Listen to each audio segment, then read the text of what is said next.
Bon mercredi tout le monde, bienvenue dans votre podcast Soccer BBN. Jeff Morancy qui est là pour prendre le micro quelques instants pour les 10 prochaines minutes plus ou moins.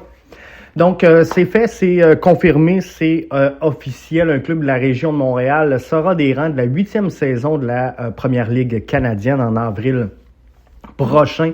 Il y aura dévoilement de la marque, dévoilement de l'identité également du club ce soir sur le coup de 19h. Donc, je vais vous inviter à suivre les réseaux sociaux de la Première Ligue canadienne de One Soccer également pour avoir tous les détails.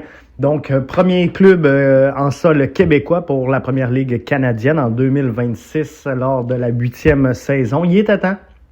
On est super content, installant donc la marque de soccer et sa capacité donc à tisser des liens locaux et internationaux avec une équipe dans la région de Montréal. Tout le monde le sait, là, ça devrait être Laval et ça c'est une très très très bonne chose. Le nouveau club de la CPL jouera ses matchs au stade Boréal de Laval, donc domicile officiel du Rose FC. Club fondateur, je vous le rappelle, de la Super Ligue du Nord.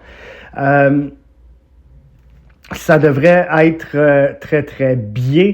Il y a un événement spécial ce soir au complexe multisport de Laval. Donc, sur One Soccer, sur la chaîne YouTube de One Soccer à 19h, il y aura le dévoilement officiel. Un groupe de propriétaires qui est bien enraciné dans la région, mais également bien enraciné dans le sport. Donc ça, c'est bien. L'expérience dans le secteur immobilier, dans le marketing, dans les médias, dans la technologie, le sport, le divertissement, le commerce de détail et l'alimentation. Donc, c'est un bon groupe. Matt Rizetta, fondateur et associé, directeur d'Underdog Global Partner, qui gère un portefeuille donc de sport, de médias et de divertissement. Angelo Pasto, président de Stanford Property Groups, une entreprise de développement immobilier basée au Québec. Stéphane Tétrault également, qui a fondé Import Dragon, qui est propriétaire de Big Game Canada, copropriétaire de Mastermind Toy, McFarlane Toy. Donc ça c'est bien. Jean-François Chenaille, entrepreneur donc québécois, chef de la direction de Chenaille Import Export. Donc ça c'est très très bien. Donc le Québec produit des bons talents. Il manquait une marche, on va le dire comme ça, il manquait une marche dans la pyramide du soccer. Maintenant, le chemin est encore plus facile pour les Québécois à partir de la saison prochaine. Question de percer sur le niveau professionnel et ça, c'est vraiment un bon signe. Donc, on demeure avec le CF Montréal au sommet de la pyramide, mais entre la Ligue 1 Québec et la MLS, il manquait un niveau. On l'a maintenant avec l'arrivée de ce club en CPL qui devrait normalement être pas les roses, mais le Supra de Laval. Donc, on va avoir la confirmation de ça là, ce soir sur le coup de 19h. Je vous le rappelle, sur la chaîne YouTube de One Soccer. Donc, je vais vous inviter à vous diriger là ce soir sur le coup de 19h. Donc, je pense que ça risque d'être très, très bien. Donc, elle était attendue. Elle arrive, la première équipe. Est-ce que Québec va finir par arriver? Ça sera le prochain dossier. Mais c'était clairement un besoin qu'on avait d'ajouter cette étape-là, cette marche-là vers l'ascension du système professionnel dans la pyramide.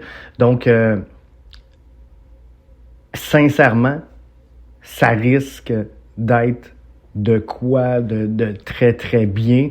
Les gens qui sont en place connaissent le soccer. Les gens qui sont en place connaissent le marché également. Donc, ça, c'est c'est vraiment bien. Donc, faudra voir là, comment le projet va s'élaborer. Montréal est un grand marché, peut-être un petit de soccer, mais est un grand marché. Puis on va le voir là, dans le prochain balado. Hein, c'est de ça qu'on traite là, pour les membres qui ont pris l'abonnement supporter. On va regarder tout ça, mais dans la pyramide, il manquait cette structure-là. Là, on l'a, fait que ça, c'est bon. Et au sommet de tout ça, ben, il y a le CF Montréal. Et j'ai sondé un peu, j'ai pris le pouls de ce qui se passe avec l'organisation du CF Montréal. Et malgré la déception, ben, c'est fou de prétendre que le CF Montréal va subir de lourdes pertes avec l'arrivée d'un club de CPL à Laval. Donc oui, il y a de la frustration. Oui, les gens crient haut et fort. La réalité, c'est qu'il y aura beaucoup de curieux. Il y aura un marché, c'est définitif pour la CPL, mais je pense pas que ça vienne jouer dans les plates-bandes du CF Montréal. Et le CF Montréal, by the way, devra tout simplement travailler en accord et en harmonie. Ça peut être une belle opportunité pour l'organisation montréalaise. Cette présence-là, ça peut faciliter le prêt des joueurs, ça peut être un tremplin vers le sommet pour plusieurs. Donc, CF Montréal va gagner à donner de la crédibilité à ce projet-là, va gagner également à être partenaire et non ennemi de ce club-là. Donc, c'est ce qu'il faut. On a tous les acteurs maintenant réunis pour faire exploser le soccer au Québec. Et c'est bien parce que la Coupe du Monde s'en vient, Canada, États-Unis, Mexique. Tous les yeux seront rivés ici. C'est le temps de percer. Grosse prise pour la CPL, grosse prise pour Laval. Donc, félicitations à tous les joueurs impliqués dans ce long processus parce que c'en est un de mettre au monde une concession comme celle-là. Donc, je vous dis ciao, bye. À la prochaine. Bonne semaine. On devrait se reparler là, normalement vendredi pour l'avant-match BBN. En attendant, visitez bbnsoccer.com. Merci pour tout l'écho qu'on trouve présent.